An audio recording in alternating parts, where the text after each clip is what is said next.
ओम शांति। आज की मुरली का वरदान 19 मई 2024 वरदान है, यह स्वीट ड्रामा बहुत अच्छा बना बनाया है, इसे कोई बदल नहीं सकता। लेकिन ड्रामा में इस श्रेष्ठ ब्राह्मण जन को बहुत ही पावर्स मिली हुई हैं।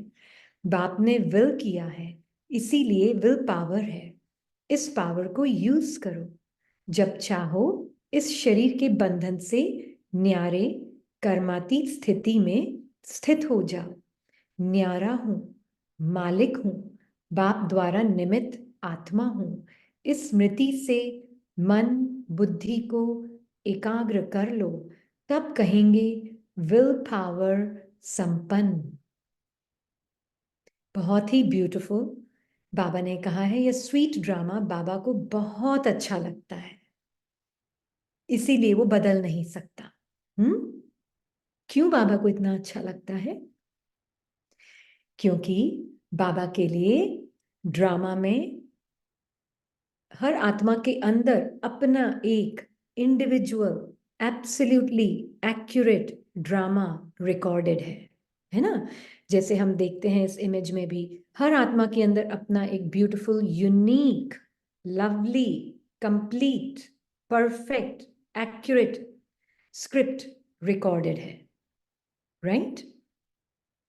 क्यों बाबा को ये एक्यूरेट लगती है? क्योंकि हम सबका ड्रामा, हम सबकी रिकॉर्डिंग्स मिलकर जब इंटरप्ले करती है एक दूसरे के साथ, है ना, तो एक ब्यूटीफुल पैटर्न बनती है। टैपेस्ट्री का एग्जाम्पल हम हमेशा देते हैं। एक हरा धागा इस यहां से आ रहा है, एक काला धागा यहां से आ रहा है, एक लाल धागा पीछे से आ रहा है, एक पीला धागा सामने से आ रहा है। अगर मैं पर्सन के पर्सपेक्टिव से देखूंगी तो कुछ समझ नहीं आएगा कि ये ऐसा क्यों हो रहा है, ये धागा यहां से क्यों आ रहा है, इस धागे को यहां से क्यों नहीं आना चाहिए, ये क्यों क्या ऐसे वैसे पर्सन के पर्सपेक्टिव से, मतलब हद के पर्सपेक्टिव से ऐसे दिखेगा। पर बाबा के पर्सपेक्टिव से मैं देखूंगी तो बाबा को तो पूरा ही रग दिख रहा है, राइट?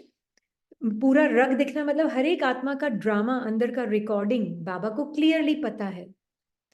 और बाबा को पता है कि ये धागा हरा ऐसे ही आना चाहिए, पीला ऐसे ही आना चाहिए, लाल ऐसे ही आना चाहिए, तभी वो ब्यूटीफुल पैटर्न ऑफ फ्लावर बनेगी, है ना। तो उसमें कॉज एंड इफेक्ट का पैटर्न है ड्रामा के अंदर ही। जो फिक्स्ड रिकॉर्डिंग है उसके अंदर कॉज एंड इफेक्ट एक पैटर्न है, राइट? इसीलिए उसमें एक लॉजिक है, उसमें एक जस्टिस है। जैसे चल रहा है हर एक का ड्रामा, अंदर की fixed recording scripted fixed script जैसे खुल रही है वो ही एक्यूरेट है ना।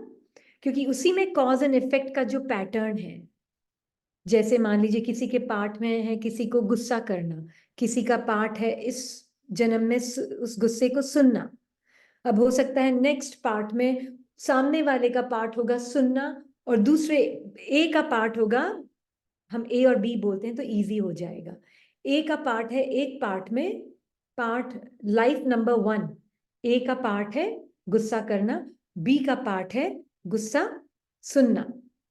लाइफ नंबर 2 मतलब पार्ट नंबर 2 बी का पार्ट है अब उसमें गुस्सा करना, और ए का पार्ट है सुनना। ये कॉज एंड इफेक्ट है, राइट? इसीलिए बोलते हैं जैसा बोओगे वैसा पाओगे, राइट? ये तो हमने सबने सुना ही है। तो ये कहने का मीनिंग है एक cause and effect fixed pattern है, वो भी उसका गुस्सा करना भी फिक्स्ड है पार्ट लाइफ नंबर 1 में, और उसका गुस्सा सुनना, बी का सुनना भी फिक्स्ड है। फिर बी का गुस्सा करना फिक्स्ड है और ए का सुनना फिक्स्ड है, ये सब फिक्स्ड है, कॉज एंड इफेक्ट पूरा फिक्स्ड है। इसीलिए there is justice, there is logic in the drama. Drama न्यायकारी है, ड्रामा में जस्टिस है, हर एक आत्मा की रिकॉर्डिंग उसी अनुसार बनी हुई है। फिर क्या होता है, तो मेरे जैसे मान लीजिए मुझ आत्मा के अंदर की रिकॉर्डिंग है। अब मेरे अंदर की रिकॉर्डिंग में पहले मुझे सत्व प्रधान संस्कारों को अनुभव करना है, फिर रजो प्रधान, फिर तमो प्रधान, और फिर वापस संगम युग में सारे संस्कारों को साक्षी होकर देखकर उन सब संस्कारों को मर्ज करना है अपने बीज स्वरूप की स्थिति से। ये सब पैटर्न में रिकॉर्डेड है। ऐसे हर एक आत्मा का पैटर्न उसको पहले सारे अनुभव करवाएगा, फिर वापस उसको उसके बीज रूप में लाएगा। ये सब रिकॉर्डेड है। इसीलिए बाबा को ये ड्रामा बहुत पसंद है, क्योंकि आत्मा ऐसे सारे अनुभव भी कर लेती है ना, मन के अनुसार अच्छे बुरे सब अनुभव भी कर लेती है और अपने सत्य स्वरूप में भी वापस अपने आप को पहचान लेती है अंत में। राइट? तो ये है बाबा का कहना, बहुत अच्छा ड्रामा है। अगर हमने इस एक लाइन को भी समझ लिया तो हमारे ब्राह्मण जन को बहुत ही पावर्स मिली हुई हैं। बाप ने विल किया है, इसलिए विल पावर है। तो पूरा ड्रामा मर्ज हो जाएगा अभी ही बीच में, है ना। तो बाबा ने विल की है पावर, मतलब क्या? बाबा ने विल किसको की है पावर? इस सेंसेशंस को, बंडल ऑफ सेंसेशंस को या बंडल ऑफ थॉट्स को? नहीं, बाबा ने विल की है पावर आत्मा को, है ना। और आत्मा को पावर विल की है, मतलब क्या? विल पावर है क्या? Will power is not a person का, मेरे एज रीनी मेरे अंदर कितनी विल पावर है, ये विल पावर नहीं है। ये तो बहुत हद की सोच है। हम बाबा की डिक्शनरी में विल पावर की डेफिनेशन है भगवान ने जो पावर्स आत्मा को दिखाए हैं उसके नेचुरल पावर्स। तो आत्मा के नेचुरल पावर क्या है? मोस्ट इंपॉर्टेंट नेचुरल पावर है पावर ऑफ नाउ। अभी मैं जब अपने उस सत्य को, नाव को जानती हूँ, तो उसमें मेरे सारे पावर्स जो हम 8 अष्ट शक्तियां बोलते हैं वो ऑटोमेटिकली इमर्ज रूप में आते हैं। सोचना नहीं पड़ता है कि मैं पावर ऑफ टॉलरेंस यूज करूं, कि मैं पावर ऑफ विड्रॉ यूज करूं, कि मैं power of power to face use करूं। सोचना नहीं पड़ता है, सोचकर पावर यूज नहीं होती है। नेचुरल रूप में आत्मा के अंदर से वो पावर्स इमर्ज होती हैं। तब बाबा ने विल किया, उसमें मैंपन नहीं है कि ये मेरा पावर है और वो तुम्हारा पावर है। नो, पावर सभी आत्माओं का एक जैसा है। राइट? यूज कौन कितना करता है उस पर डिपेंड करता है किस हद तक वो इमर्ज होगा, है ना। इंग्लिश में एक कहावत है, power comes to those who make sufficient use of the power that is already in their possession। हर आत्मा के अंदर ऑलरेडी पोजेशन में पावर्स हैं। कौन किसको किस हद तक यूज करेगा उस अनुसार वो इमर्ज होगा, पर वो नेचुरली कौन कितना यूज करेगा, सोच सोच कर नहीं, अपनी ओरिजिनल स्मृति से कौन कितना यूज करेगा। राइट? तो बाबा ने विल किया है तो उसमें मैंपन नहीं है। पर्सन का विल पावर नहीं है, मेरे में बहुत विल पावर है इसलिए मैंने ना 4 दिन खाना नहीं खाया। बाबा उस विल पावर की बात नहीं कर रहे। Power to face all the, जितने भी मेरे अंदर पुराने संस्कारों के, स्वभाव के, जो बाबा ने बोला है फिक्स्ड ड्रामा के रूप में वो फीलिंग्स, थॉट्स, इमोशंस मेरे सामने आ रहे हैं, तो मैं बाबा के साथ अपने पावर में नेचुरली रहकर, अपने सत्यता के पावर में रहकर उन संकल्पों को, फीलिंग्स को साक्षी होकर देख सकती हूँ। That is the will power Baba is talking about. Baba उस विल पावर की बात कर रहे हैं। तो इस पावर को यूज करो जब चाहो, इस शरीर के बंधन से न्यारे कर्मातीत स्थिति में स्थित हो जाओ। न्यारा हूं, मालिक हूं, बाप द्वारा निमित्त आत्मा हूं।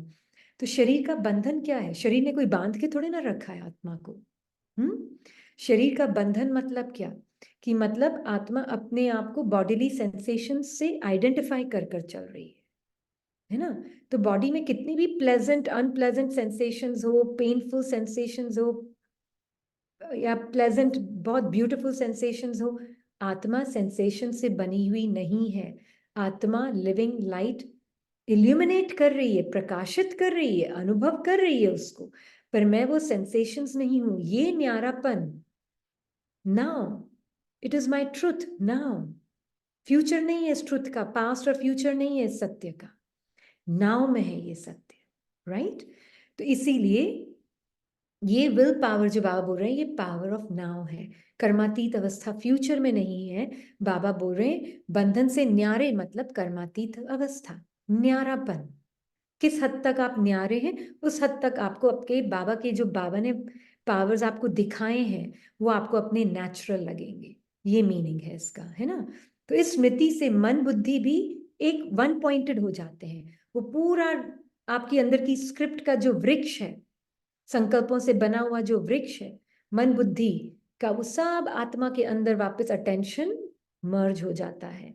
मन बुद्धि का संकल्पों से अटेंशन हटकर आत्मा के अंदर और परमात्मा के अंदर समा जाता है, बीज के अंदर झाड़ समा जाता है। इसका मतलब ये नहीं कि दूसरे संकल्प और संस्कार आएंगे नहीं, आएंगे पर अपने नहीं लगेंगे और धीरे धीरे धीरे धीरे मर्ज होते जाएंगे। तो ये कर्मातीत अवस्था में मैं अभी स्थित हूं। ये बाबा ने मुझे विल किया है ये पावर कि तुम ऑलरेडी कर्मातीत हो।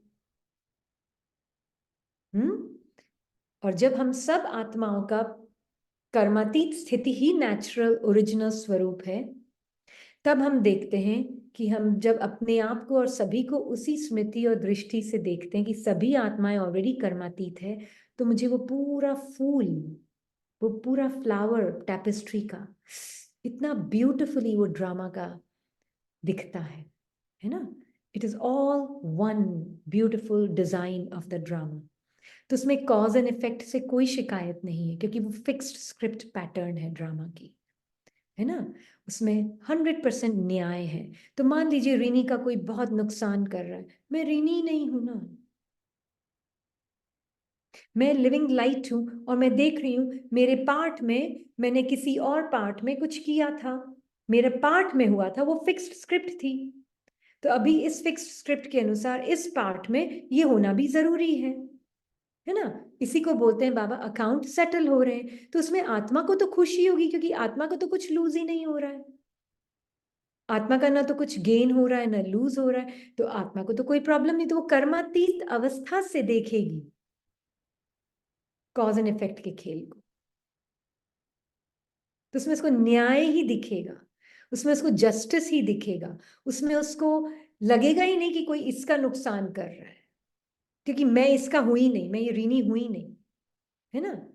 आत्मा का तो नुकसान और फायदा नहीं है। इसलिए मैं आत्मा देखूंगी कि अंदर जो फीलिंग्स थॉट्स इमोशंस भी मान लीजिए रिएक्शन के रूप में आए भी कोई सीन सिचुएशन में, मुझे वो थॉट्स फीलिंग्स इमोशंस भी न्यायकारी लगेंगे, लॉजिकल लगेंगे कि ये भी आए हैं जाने के लिए, ये थॉट्स फीलिंग्स इमोशंस, है ना। तो मैं उनसे भी नहीं चिपकूंगी, इतनी मैं न्यारी हूं। उसको बाबा बोलते हैं कर्मातीत तुम अभी हो। तो जिसने ड्रामा के ज्ञान को समझा, उसके अंदर के कॉज एंड इफेक्ट की पैटर्न को समझा, उसमें लॉजिक है, उसमें न्याय है, इसको समझा, तो बीज रूप अवस्था नेचुरल और नॉर्मल है। That is the highest power of knowledge जो बाबा ने हमें दी है।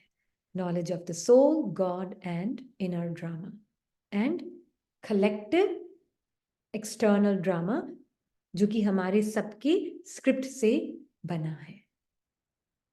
ओम शांति।